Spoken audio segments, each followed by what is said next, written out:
Bonsoir à tous, ravi de vous retrouver pour le JT sur 8 Mont-Blanc. Voici les titres de ce vendredi 25 janvier 2019. La quête de vérité des familles de victimes de l'incendie de Courchevel. Elles ont créé une association de victimes ce matin et ont rencontré la procureure d'Albertville. Procureure qui a tenu une conférence de presse à 17 h au tribunal. La piste criminelle est sérieusement examinée. Nous ferons le point. Nous reviendrons ensuite sur le projet Funiflen. Ce transport par câble reliera Maglan dans la vallée de l'Arve à la station de Flaine, située à plus de 1500 mètres d'altitude. La concertation publique a commencé, elle a été lancée officiellement ce matin. Mais avant de revenir sur cette actualité chargée, une image qui vous fera sans doute sourire. Elle nous a été envoyée par le canton de Genève. L'Office de l'agriculture et de la nature a identifié un chacal doré. Une séquence captée au mois de décembre dernier dans les bois de Jussy à Genève. Le chacal doré est signalé en Suisse depuis 2011, mais c'est la première fois que des images sont réalisées. Pour rappel, l'animal proche du renard est totalement inoffensif pour l'homme et se déploie actuellement vers l'ouest de l'Europe. Il est protégé en Suisse et ne peut pas être chassé en France. Le chacal doré avait été observé dans le Chablais savoyard à l'automne 2017. On reparle de l'incendie de Courchevel. Il y a 5 jours, les flammes emportaient un bâtiment hébergeant une soixantaine de saisonniers dans la station savoyarde. Le bilan est très lourd, on le sait, 2 morts, 4 blessés graves, 21 blessés plus légers. Depuis, les enquêteurs s'affairent pour comprendre les circonstances de l'incendie. La procureure d'Albertville a organisé une courte conférence de presse à 17 h au tribunal. Emmanuel Jaude était sur place, on écoute Anne Gache. À ce stade de l'enquête, dont je rappelle qu'elle débute à peine, il ressort des investigations que des victimes occupantes de l'hôtel Isba ont senti une odeur d'essence juste avant l'incendie, que des témoins ont également indiqué avoir perçu des effluves d'essence un mois auparavant. Il ressort de nombreux témoignages que des altercations ont eu lieu au sein du bâtiment dans les semaines précédant les faits, sans que ne soit établi de lien formel avec le déclenchement de l'incendie du 20 janvier. À ce stade des investigations, la piste criminelle, c'est-à-dire l'hypothèse d'un départ de feu volontaire, est sérieusement examinée. Je tiens néanmoins à indiquer que nous n'avons pas d'éléments tangibles nous permettant d'identifier un ou plusieurs auteurs. Une information judiciaire sera donc ouverte dans la journée de lundi auprès du pôle de l'instruction de Chambéry des chefs de destruction par incendie ayant entraîné la mort, de destruction par incendie ayant entraîné une incapacité totale de travail supérieure à 8 jours, de destruction par incendie ayant entraîné une incapacité de travail n'excédant pas 8 jours, et de destruction par incendie. Et j'ajoute que cette information judiciaire devra permettre d'identifier s'il y a lieu, le ou les auteurs, mais aussi de vérifier si le bâtiment correspondait aux normes réglementaires de sécurité en vigueur. C'est notamment ce que demandent les familles de victimes. Un peu plus tôt dans la journée, la procureure les a rencontrées à Courchevel. Elles s'organisent pour mieux se faire entendre dans leur quête de vérité. Les familles ont choisi de monter une association et de rassembler leurs forces auprès des tribunaux. Emmanuel Jaude les a rencontrés ce matin. On regarde son reportage. À Courchevel, l'incompréhension a fait place à la colère. Ce vendredi matin, à quelques centaines de mètres du sinistre, les familles et victimes ont été rassemblées par le procureur de la République pour faire le point sur l'avancement de l'enquête. Le message, il est encore trop tôt pour privilégier une hypothèse ou une autre concernant l'origine du drame. Nous, en tant que parents, aujourd'hui, notre priorité, c'est notre fille. Évidemment, on est au chevet d'elle à l'hôpital de Grenoble en permanence, mais quoi qu'il en soit, une chose est certaine, c'est que depuis le début, je ne vais pas interférer sur l'enquête. Quoi qu'il en soit, qu'elle soit d'origine criminelle ou accidentelle, j'espère que pour une fois, la police fera son travail et que pour une fois, la justice sera impitoyable. Si c'est criminel. Quoi qu'il en soit, notre combat aujourd'hui, parce qu'il est sur 2 volets et ils sont autant responsables l'un que l'autre, c'est sur l'état d'hébergement. Parce que nous avons, depuis 48 heures, lancé un appel à témoins. Nous avons, bien sûr, depuis dimanche que nous sommes là, énormément de témoignages dans les conditions où les 60 saisonniers étaient logés. En effet, les témoignages affluent pour dénoncer la vétusté du logement, un ancien hôtel fermé il y a 9 ans. Un point au centre des questionnements des familles des sinistrés. On s'est réunis avec les quelques victimes qui étaient là aujourd'hui, ils n'étaient pas toutes là. Et de toute façon, une chose est certaine, c'est qu'on va se réunir en association de victimes, qui vont faire appel à des avocats que nous avons déjà, bien sûr, qui sont spécialisés. Et évidemment, bien sûr, on va porter plainte. Porter plainte déjà par rapport à l'hébergement, par rapport aux conditions de travail, parce qu'il n'y a pas simplement que l'hébergement, il y a énormément de choses qui ne vont pas dans ce dysfonctionnement. Actuellement, plus de 22 gendarmes appuyés par différents services se penchent donc sur ce début d'enquête qui s'annonce d'ores et déjà longue et éprouvante. Ils défendent la politique autrement.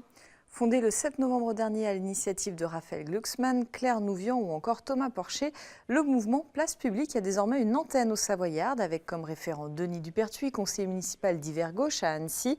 Place Publique entend répondre aux urgences écologiques, démocratiques, sociales ou encore européennes. Une première réunion, vous le voyez, avait lieu ce jeudi soir à Annecy. On écoute les organisateurs au micro de Sébastien Germain. Regardez la scène politique et en particulier à gauche, elle était complètement éparpillée, éclatée. On voyait bien que ça ne répondait pas justement aux urgences que nous on ressentait. On pense que la crise des démocraties occidentales aujourd'hui, c'est d'abord une crise de la solitude des individus. On le voit sur chaque rond-point, c'est des solitudes qui s'agrègent avec les Gilets jaunes par exemple et qui recherchent une nouvelle forme de sociabilité politique. Et ça, il faut qu'on réponde à cette demande-là, sinon c'est les extrêmes qui le feront à notre place. L'idée de cette consultation, c'est de faire émerger un certain nombre d'idées, un certain nombre de propositions, qui ensuite seront consolidées, enfin analysées au niveau national et qui constitueront la trame d'un projet porté par Place Publique sur vraisemblablement des élections futures. L'idée, c'est bien de partir des citoyens, d'un débat direct avec les citoyens, et donc on organise jusqu'au 8 février prochain une consultation nationale. Donc, qui est décliné dans chacun des départements, à la fois sur Internet. Donc, il y a un site Internet qui est consultation.place-public.eu, sur lequel chacun peut participer individuellement depuis chez lui. Et puis, pour rendre tout ça un peu plus humain et un peu plus vivant, on organise aussi des cafés de la place, c'est-à-dire des débats. Denis Dupertuis qui n'exclut pas de se présenter sous l'étiquette Place Publique lors des prochaines élections européennes. Affaire à suivre. Les chiffres du chômage de la région Auvergne-Rhône-Alpes sont sortis en Savoie. On compte au 4e trimestre 2018 19 000 demandeurs d'emploi sans activité, 37 000 en Haute-Savoie. Des chiffres en baisse pour la Savoie et plus globalement sur la région. Ils augmentent légèrement en Haute-Savoie. On reparle du Funiflène. Oui, c'est un projet dont on parle depuis plus de 30 ans dans la vallée de l'Arve. Il doit relier la vallée à la station de Flaine par câble grâce à un tracé de plus de 5 km. Funiflène transportera jusqu'à 4000 personnes par heure. La concertation publique a commencé il y a quelques jours. Elle a été lancée officiellement ce matin à Annecy. Reportage. En 20 minutes, il doit relier Maglan à Flaine. Un projet dont on parle depuis 30 ans dans la vallée. État et collectivités se sont mis autour de la table pour financer Funiflène, 76 millions d'euros en tout. Un transport par câble qui colle bien au nouveau modèle des grandes stations. La région soutient financièrement 4 projets d'ascenseurs valléens en Savoie-Mont-Blanc. Elle apporte 20 millions au Funiflène. Il y a la montagne l'été et la montagne l'hiver. Le spot, quand on est au sommet des Platières face au Mont-Blanc, c'est quasiment une vue unique en France et en Europe. Et donc ça va donner une nouvelle dimension à la montagne l'été, au grand massif l'été. Et puis l'hiver, c'est vraiment un multi-usage. Il faut que ce soit une vraie alternative à la voiture. Donc ça veut dire qu'il faut qu'on mette moins de temps à monter par le câble qu'on mettrait avec sa voiture. Et puis il faut que les saisonniers, il faut que les salariés, il faut qu'on puisse monter les marchandises, il faut qu'on puisse descendre les ordures ménagères. Un fort investissement qui trouve racine dans une vallée de l'Arve sujette à une pollution chronique. L'État prépare actuellement le 2e volet du plan de protection de l'atmosphère. Il faut que ce soit exemplaire. C'est une grande première ici, dans un site qui s'y prête particulièrement, et puis dont on parle tellement en matière de qualité de l'air, qu'il faut que ce projet vienne s'emboîter comme un puzzle parfait. 4 millions d'euros de l'État, 25 du département qui voit à travers le Funiflène un équipement moteur pour l'économie touristique de la Haute-Savoie.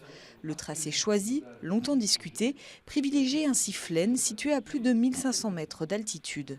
Si on change de tracé, on peut en faire un omnibus pour desservir une station, mais ce n'est pas notre politique. Notre stratégie, elle est liée à l'environnement. Mais on peut peut-être agrémenter ce tracé d'autres équipements. Enfin, c'est un sujet qui viendra dans la concertation, nous l'attendons. La concertation publique se déroule jusqu'au 8 mars prochain. 3 réunions sont prévues les 4, 11 et 18 février à Maglan, au Carreau, puis à Flaine. Les 5 et 6 mars, 2 ateliers sont organisés. Viendra ensuite, plus tard, le temps de l'enquête publique. Le début des travaux est lui envisagé pour 2021, pour une mise en service fin 2023. Du télémark maintenant. Oui, vous l'avez peut-être suivi sur notre antenne ce matin en direct depuis Pralognan. Une étape de la Coupe du Monde de télémark se tient pendant 2 jours. Près de 60 compétiteurs d'une quinzaine de nations s'étaient donné rendez-vous pour en découdre sur le stade des Bieux. Petit résumé de la matinée avec Sébastien Germain qui était sur place. Vous l'avez peut-être suivi ce vendredi matin sur 8 Mont-Blanc. Pralognan-la-Vanoise accueillait une étape de la Coupe du Monde de télémark et on peut dire que les Français ont brillé, particulièrement chez les hommes, puisque Fidlo s'impose avec une nouvelle victoire en Coupe du Monde. Il devance le Suisse Bastien Daillé et le Slovène Jure Ales. Petite déception en revanche chez les filles, puisque la favorite Argeline Tan-Bouquet ne se classe que 5e d'une course remportée par Jasmine Taylor. Je vous donne rendez-vous ce samedi à partir de 10h20 pour une nouvelle épreuve de Coupe du Monde, le classique. Et on reste sur la neige pour finir ce journal avec de belles images envoyées par Valoir. Le 36e concours de sculpture sur neige se tient actuellement dans la station mauriennaise. 18 équipes venues des 4 coins du monde sont venues sculpter des blocs de neige de près de 4 mètres. Pour rappel, les sculptures sur glace, cette fois-ci du 28e concours international qui s'est tenu la semaine passée, peuvent toujours être admirés à Valoir au plateau des Vernets. On se quitte sur ces images. Merci de votre fidélité. Merci à toute l'équipe. Victoria, je te laisse conclure. Passez un week-end plein de douceur.